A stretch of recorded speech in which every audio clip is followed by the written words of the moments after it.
Okay mga kapatid, mula na naman tayo kay Melvs Castle. Itong videong panonoorin natin, no? China, nayayabangan sa PCG. Naduwag China, hinamon ng banggaan ng PCG na wala angas ng China. Yan nasabi sa title mga tol ha. Binasa lang natin. Well, panoorin natin to. Bigyan natin to ng reaction, commentary, opinion, criticism at kung ano-ano pa. Bago yan, huwag mong kalimutan mag-subscribe dito kay Melvs Castle. Nakalagay po ang link sa ibaba. At kung bago ka pa lamang dito sa ating channel, huwag mo rin kalimutan mag-subscribe. Click mo na rin ang notification bell para ma-notify ka whenever na may mga bago tayong reaction videong tulad nito. Alright, so wag na po nating patagalin pa. Total, wala na rin naman tayong hinihintay na. Panoorin na natin to. Siniga ng Philippine Coast Guard yung Chinese Coast Guard na nambubuli sa mga Pilipinong mangisda. Siniga. May report kasing nakuha ang PCG na binubuli ng Chinese helicopter ang mga Pilipino. Ito yung nakaraan eh. 2 barko agad ng PCG ang pinapunta dito para harangin ang takang pagtataboy sa ating mga kababayan. Dito talaga good job ang PCG natin dito. Bilis ng action nila mga tol. Kung dati takot pa ang PCG sa banggaan, ngayon agresibo na din tayo. Kung babanggain nyo kami, China, babanggay din namin kayo. Ayun, hindi bumangga ang China. Sila ata ang natakot ngayon. Malayang napangisda tuloy ang mga Filipino fisherman habang binabakuran to ng BRP Melchor Aquino. Which is karapatan niya ng mga Pinoy fishermen, mga kapatid. I also think na ang presensya nila dito ay lehitimong maritime law enforcement. But in reality, alam naman natin, no? In the middle of the night, you're going to cut a particular vessel. No? This is very dangerous. Maaaring magdulot ito ng banggaan at maging resulta ng isang sakuna. No?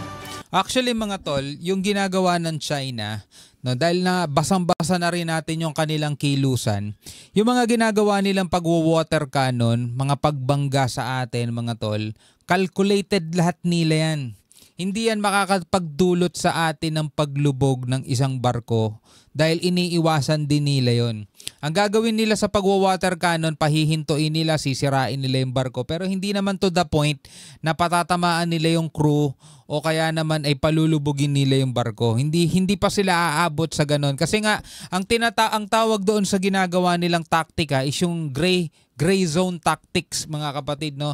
Hindi sila dun sa side na white na masyadong payapa at wala naman din sila dun sa black na masyadong marahas. Andun lang sila sa gitna, sa pagitan, kaya nga tinatawag na gray. Diba? Calculated nila yan. Kapag binanggaan nila yung barko natin, nakita na nilang yupe, butas na, tinitigilan na nila yon. Baka magdulot pa ng mas matinding ikakapahamak ng barko natin at sila pa ang mananagot doon mga tol. Kahit yung barko natin dati na na BRP Teresa Magbanwa, nakahinto lang yun ha. Nakahinto lang yun, binangga nila sa unahan, inikutan, binangga sa likuran, inikutan, binangga sa tagiliran. After nun mga tol, iniwan na nila, binutas lang nila yung barko. Tapos pagdating dun sa report nila, ang sabi, sila daw ang binangga. Diba? Tingnan nyo kung paano mga loko-loko yung mga yan, no? Pero hindi yan aabot sa punto na palulubugin talaga nila yung barko, mga tol. Kasi pag ginawa nila yon mga kapatid, alam nila yung consequences na pwede nilang harapin. No? Tuloy natin. But our Philippine Coast Guard commanding officers are always professional and very competent, no, in terms of seamanship skills. So kaya we were able to prevent this kind of collision with the Chinese Coast Guard. Matitigas talaga mukha ng Pilipinong mangisda na walang kasamang BIFAR o PCG. Siyempre, sa hirap ng buhay, di ba? Kahit malakas ang ulan, pumalaot pa din. Ang kaso, noong nakaraan raw may lumubog na bangka dahil sa sama ng panahon. Oo, kakaunti lang ang barko ng Philippine Coast Guard. Kaya hindi lahat ng mangisdang Pilipino masasamahan. Yun nga di ba? Kakaunti lang ang barko ng Philippine Coast Guard. Kaya nga dapat dyan mag-focus ang ating gobyerno mga tol. Hindi sa personal agenda nila na para makaganti sila sa gusto nilang gantihan. Diba? Para sa gusto lang nila gantihan. Mga tol, imbis na gumawa sila ng paraan para matulungan ang ating PCG, ang ating depensa, diba? Dagdagan ng assets mga tol, kung saan mapupunta yung pondo ng bayan eh. No? Pero hanggat maaari daw gagawin lahat ng PCG ang kanilang tungkulin maprotektahan lang ating mga kababayan. Good job sa ating PCG. Sabi nila na mayroong 2 Filipino fishing boats na sa kasamaang palad dahil sa pangit na panahon ay lumubog. But all of the crew were rescued by other Filipino fishing boats. 2 linggo na kasi dun yung mga mangingisda, mga tol. No, ginagawa nila yon, mga tol, para sa pamilya nila. Imagine that, ginagawa nila yon para sa pamilya nila. Wala silang ibang aasahan, mga kapatid, kundi yung karagatan. Yan ay biyaya naman ng Diyos, no? At pinapakinabangan nila, makakahuli sila ng mga isda, iuuwi nila para ibenta, para meron silang ipakain sa kanilang mga pamilya, mga tol. Ano lang ba ang tulong na hinihingi nila sa pamahalaan? Since nga na merong bansa na pinipigilan sila, tinataboy sila sa karagatan na hindi naman pag-aari ng bansang yon, mga tol, imbis na makapangisda ng may kalayaan itong mga Pilipinong mangingisda natin, mga tol, nanganganib sila na baka hulihin, palayasin o kaya umuwing luhaan na walang huli. Ang pinakahinihingi na lang nilang suporta, mga tol, sa ating gobyerno is protektahan sila, bantayan sila. Biruin mo, hindi sila sakit ng hindi sila sakit ng ulo ng lipunan kasi naghahanap buhay ang mga yan. Hindi yan katulad ng iba, mga tol, na umaasa lang sa rally, umaasa lang sa ibibigay ng mga nila, ng mga sinusuportahan nila. Hindi yan umaasa lang sa mga gulong pwedeng idulot, mga tol. Naghahanap buhay ang mga yan. Diba? Hindi sila umaasa sa gobyerno na bigyan nyo kami ng ganito. Diba? Bigyan nyo na lang kami ng ayuda. No, tinatanggap nila yung mga ayuda, syempre tulong yun, yung pambili, yung crudo, di ba? Kasi onti nga lang ang huli nila babawas pa yun sa crudo nila. So tinatanggap nila yung mga ayuda ng crudo, mga pagkain. Salamat dun sa ibinibigay na tulong sa kanila. Pero hangga't maaari, magtatrabaho sila sa kaya ng abot ng makakaya nila, mga tol. Ang kailangan lang talaga nila, proteksyon. Hindi naman nila kailangan ng protection kung wala sana tong China na nangaharas sa kanila.